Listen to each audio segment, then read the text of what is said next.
Imagine if suddenly no one noticed you existed. That's what happened to this dude after he woke up as a ghost. Now he has to solve what happened to him and try to communicate to others. We start off with a bunch of people at a dinner table outside a house. They're celebrating Nick. His mom is giving a speech and she mentions that Nick's dad is late. Nick stands and leaves the table. He goes to cut a cake which has his face on it, then walks into the house, sits on a stool, and points a pistol at his face. But just before he shoots, he wakes up. It was all a dream. Now he's at breakfast with his mom, and that's a funny looking smiley breakfast for a grown man. He asks his mom if she's thought about some writer's course in London that he wants to go for, and it doesn't look like she's in support of it. So he turns the smile on his breakfast into a frown. How cute. And now he's on his way to school on his bicycle. At school we see him do a business exchange. He did homework for some guy. After handing the homework to the guy, his girlfriend sneaks up on him, asking if he'd be coming for a party tomorrow night, but he says he can't because he'll be busy. Next we see two guys and a girl trying to get some money from this guy. Apparently he owes them. The leader of the gang, Annie, threatens him with a knife, but she doesn't really do anything except scratch him on the finger. Now we're in Nick's class and a guy's reading his homework to the class. The teacher asks Nick to top that. He goes to the front of the class, sits on the table, and reads his own work. It's good poetry, but his classmates seem bored out of their minds. So once the bell goes, they all pack their bags and leave. The students are now in the cafeteria. The guy who was scratched is Nick's best friend, Pete. Nick is telling Pete he needs to stand up for himself and not let people push him around. Pete says he can't, so Nick goes to fight for his friend. He goes and pays off Pete's debt and whispers in Annie's ear, "You are so broken." Dude really thought he was going to get away with that, but Annie only gave it a few seconds then attacked him, landing some punches on his face. Now two of them are waiting to see the principal and are having a little heart-to-heart. She tells him he's not better than her because he sells essays. He admits that he's a hypocrite, then the principal comes and sends Annie home. Then he turns to Nick and tells him to stop wasting his time on lost souls like Annie Newton. She has no future. You do. Don't let us down, he says. And Nick's only reply is, "Can I leave now?" Then we see Annie back home. Her stepmother hasn't made her brother dinner, so she confronts her about it. This causes an argument between her dad and stepmom, but Annie just goes upstairs and makes a sandwich for her brother, Victor. Victor asks her if she'll be going out tonight, and she says yes. You can see the boy's mood change. Over at Nick's house, we see Pete arrive and tease him about getting beat up by a girl. Relatable. Pete now asks Nick about that same party, and Nick says he won't even be around by tomorrow. He'll be in London for the writer's program. His mom doesn't even know, but he's going anyway. According to him, she's always trying to micromanage him and be on top of everything, but he's not going to let her have this one. Now we see Annie get in a car with her boyfriend, Marcus, and they're off to rob a jewelry store. Annie smashes the glass, grabs some jewelry, runs back to the Mercedes which Marcus just stole, and he drives off. The next morning, Annie gets ready for school and is leaving with the bag. Marcus asks her to leave the bag with him, but she refuses and says he'll do nothing about it. But he actually does something. He takes his phone and puts a call through to the police. Oh, what a rat. At school, we see Annie take the bag and put it in her locker. When she closes her locker, she sees Pete giving her a stare down. A few minutes later, the cops show up, open her locker, find the jewelry in the bag, and take her away. She calls Marcus from the station and gives him the update. He asks if she has any idea how they found out, and she says she does, and she'll take care of it. Do you really? Anyway, after the call, she leaves the station ready to exert revenge on the person she's so sure ratted her out to the cops. Now we see Pete saying goodbye to Nick. They hug and Nick goes home where his mom has found out about his ticket to London. Apparently, the airline called to say that the time of his flight has been changed.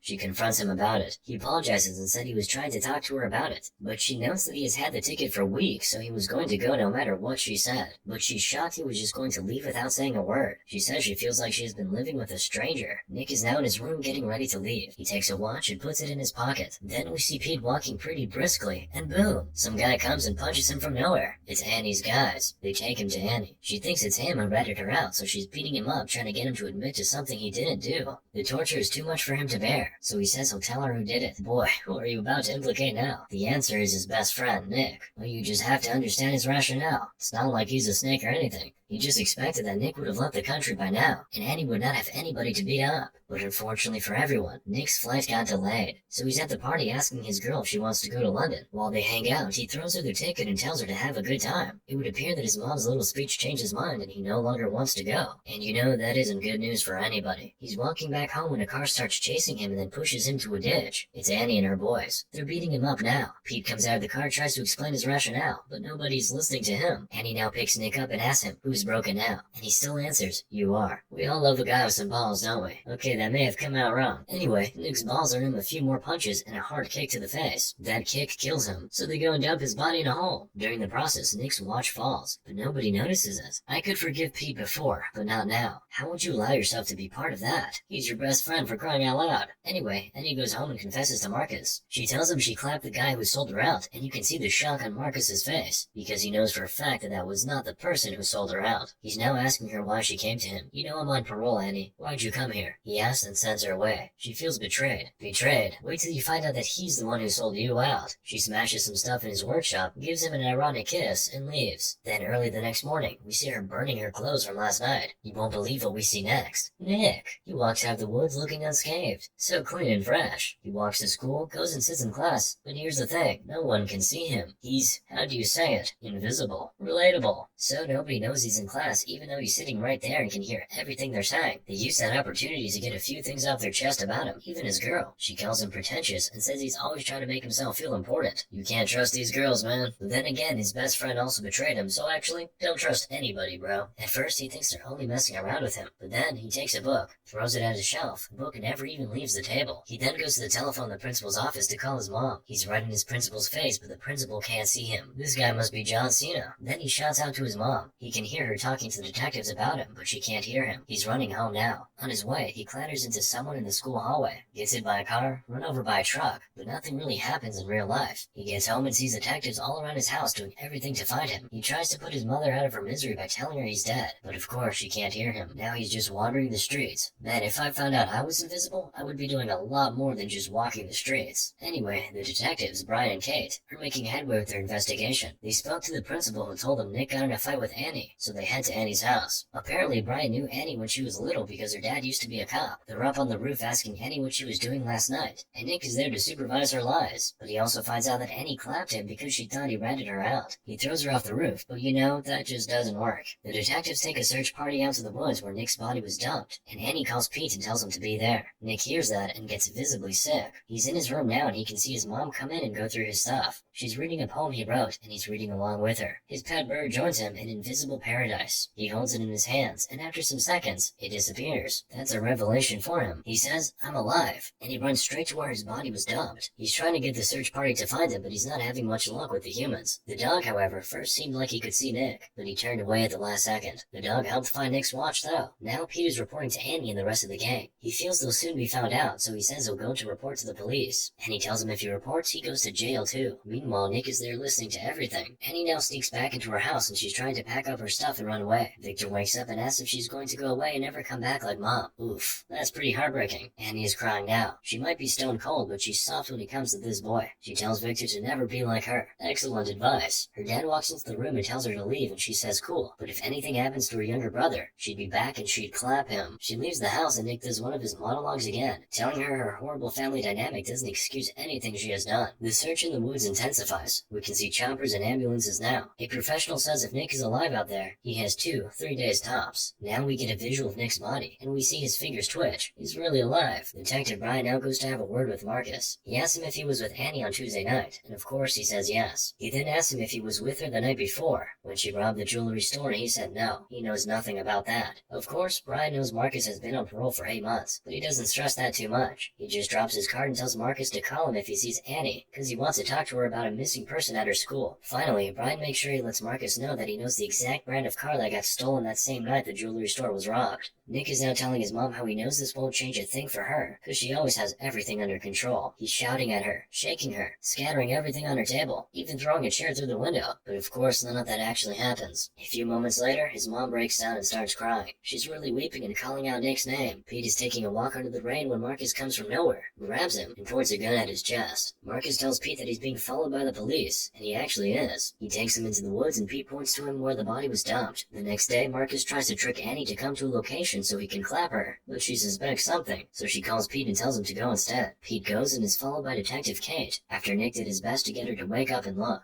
Pete is now at the bridge with the two guys while Annie is watching from a distance, but then Marcus comes from behind her and points a gun at her back. He takes her to the bridge where the rest of the guys are and tells Pete to go home. He runs home. You can see how thankful he was that he was asked to go. Marcus says they have to move quickly because there's a tail on Pete, and he's right, but it's too late now. The cops are already here. Annie then grabs a shotgun from Marcus and is pointing it at the cops, but they're surrounded now. But Annie is one hell of a survivor. She manages to climb out and escape. Peter Parker would be extremely proud. While she's running away, Nick screams, "They'll catch you, Annie," and it seems like she heard him, cause she turns around and yells something. So Nick goes, "She heard me." She goes to a club and sells a ring which belonged to Marcus to some guy. After he pays her, she decides to stay back and do a little dancing. She takes off her hoodie and beanie, and is now doing the signature white woman dance while Nick is just watching her. The next day, she goes to her mother's grave, and she says she's sorry. Then Nick starts talking about how sometimes he wishes his mom died, instead of his dad, because of how much pressure she puts on him. He now reaches out to Annie and touches her shoulder. He says he knows she can hear him, so he tells her just to tell them where his body is, but she just stands up and leaves. He follows her. She breaks into the school at night and puts some money in an envelope for Victor, and puts it in her locker. Nick is there to tell her he's dying, and he doesn't have much time left, and ironically, she's the only one who can save his life. You can tell she can hear his voice in her head, so he screams her name and she turns around, but she can't see anybody. She's miserable now. She goes to take a shower, and being a good boy, Nick makes sure not to look. Meanwhile, Nick, the one in the hole that is, opened his eyes at this point. Annie is sleeping now on the basketball court, and Nick is right beside her, running his hands through her body and calling out her name. He oversleeps and is woken up by the basketball team that comes in for practice. How are you a ghost and oversleeping? Or sleeping at all, for that matter. Anyway, now we see Annie in Nick's house. She's going through his old photos and getting nostalgic. Do not tell me these two are falling in love, because even Nick is out here smiling while his body's decaying in that hole. Thankfully, Nick's mom comes in and kills whatever romance was brewing. Annie runs out of the house and straight into the woods to where they dumped Nick's body. And Viola, the body isn't there. Nick is telling Annie that someone was there to move his body and he's asking her to thank. She sees the substances that she found with Pete days back, and that tells her that Pete was here, so she goes after Pete at school. Pete is now telling her that Nick didn't even rat her out in the first place. He then confesses that he and Marcus moved the body, so she goes after Marcus. She ambushes him in his car, just outside a police station. Then she takes him to a precipice and tells him to go on his knees. Role reversal moment. Then she points a gun at him. Meanwhile, Pete is trying to self-delete. Nick is begging him not to do it, but Pete can't even hear a thing. But here's the beautiful thing. While Pete is in that transition zone where he's not dead yet, but not fully alive, he sees Nick. They can see and talk to each other. Nick is now asking Pete where he moved the body to at the same time Annie is asking Marcus the same question. They both answer about the same time. After they do, Pete's parents rush into his room and find him in the state he's in, and Annie just leaves Marcus and turns around to go find Nick. But not clapping him turns out to be not a very good idea, because Marcus stands up and shoots her. She doesn't die though. She has enough in her to shoot him and stand up and call Detective Bryant. She tells him where Nick is and tells him she left something for her brother in her locker, and he should make sure Victor gets it. The cops rush off to the dam where Nick's body is, but of course, Nick gets there before them. He finds his body and he's now touching himself. Oh no, not in that way. He's with his body now, but you know, he can't save himself. The dam gates open and Nick is drowning. Kate calls for the gates to be closed and now the cops are looking for Nick. Brian finds him and they all rush there. Indeed, he's alive. They rush him into the ambulance and Annie's there watching from a very far distance. She's still bleeding. She gets into her car and sort of blacks out for some time. She's woken up later in the evening by a cop who asks her to come down from the car, but she doesn't and just drives away instead. As expected, they start chasing her. At the hospital, Nick's mom is watching as the doctors try to save her son. The police finally surround Annie and they all have guns pointed at her, but she hears Nick's voice in her head saying, "I need you, Annie. I need you." And that was all the fuel she needed. She steps on the accelerator and drives through the police blockade. She gets to some place, dumps the car, and completes her journey on foot. Where does she go? The hospital, of course. Nick directs her to where his body is being operated on. She gets there, Nick's mom goes, "You have some nerve," the moment she sees her. Nick tries to play peacemaker, but, you know, Mama can't hear you. So Annie has to do it all on her own. She says she just has to talk to Nick, but Nick's mom lands a slap on her face. Annie then tells her that Nick is here, that she can feel him and hear him, that she knows what he wants. Of course, she doesn't believe her. So on Nick's directive, Annie tells Nick's mom about that time she was in his room reading his poems, and how he was with her then. She now asks Annie what she wants, and Annie says she just needs to see Nick. She can help him, but his mom says no. Annie hands her gun, and says she knows she can bring him back. She finally lets her go in. Annie is now running her fingers through Nick's body. She apologizes to him and begs him not to go. go. She takes off her necklace, which once belonged to her mom, and puts it in his hand while she joins him on the bed and snuggles with him. When she does that, the invisible Nick disappears, and the real Nick wakes up and calls Annie's name. Annie says she wanted to do one good thing, and Nick tells her she did. She saved him. Then Annie taps out. Then we see Victor playing with a toy plane, and Nick shows up and has a conversation with him. Victor says his sister died, and Nick says they should send her a message. Victor's message is simple and short. Hey Annie. So Nick writes that on the plane for him, and they fly it. Moral of the story? I don't know, but that was sad.